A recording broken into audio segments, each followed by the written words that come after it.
আজকে বানাবো সেই ছোটবেলায় আমাদের সবার প্রিয় টিফিন মায়ের হাতে বানানো ম্যাগি চাউমিন।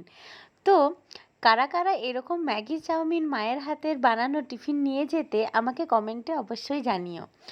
আমরা প্রথমে যখন ছোট ছিলাম আর স্কুলে যেতাম তখন হয়তো জানতামও না কোনটা ম্যাগি আর কোনটা চাউমিন। এখনকার বাচ্চারা তো কত রকমের কত নানান ধরনের টিফিন নিয়ে যায়, বাট আমাদের কাছে এই টিফিনটা ছিল একটা ইমোশন। আর এখানে আমি অনেক রকমের সবজি ব্যবহার করেছি, তার মধ্যে আলু হচ্ছে অন্যতম। আলু হচ্ছে আমাদের কাছে একটা ইমোশন, যেটা চাউমিন হোক বা অন্য কিছু, আলু কিন্তু আমরা অ্যাড করবই করব। আমি এখানে একটা ডিমও নিয়েছিলাম, কারণ কি চাউমিন বানাচ্ছি, ম্যাগি হলেও তো চাউমিন স্টাইলে বানাচ্ছি, তো ডিম অ্যাড করলে টেস্টি টেস্টি হবে তাই। তো মাকে প্রথমে জিজ্ঞাসা করেছিলাম যে মা তুমি কীরমভাবে বানাও।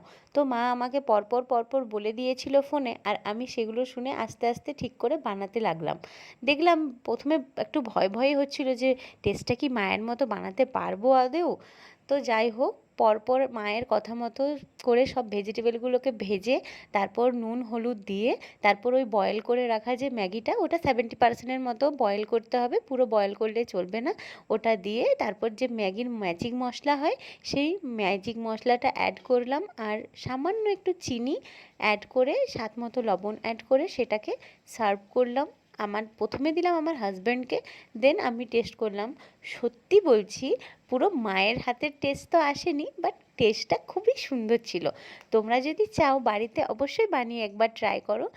আশা করি সবাই খেয়েছো।